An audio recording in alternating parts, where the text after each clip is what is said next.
ভগবান রমণ মহর্ষি এক ভক্তকে বলেছিলেন, মৃত্যু কেবলমাত্র একটা চিন্তা ছাড়া আর কিছু নয়।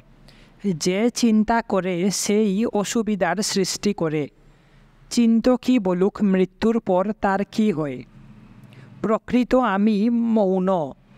আমি এটা, আমি ওটা নই ভাবা উচিত নয়। এটা বা ওটা বলা ভুল। এসবই উপাধি। কেবল আমি আছি সত্য। মৌনই আমি।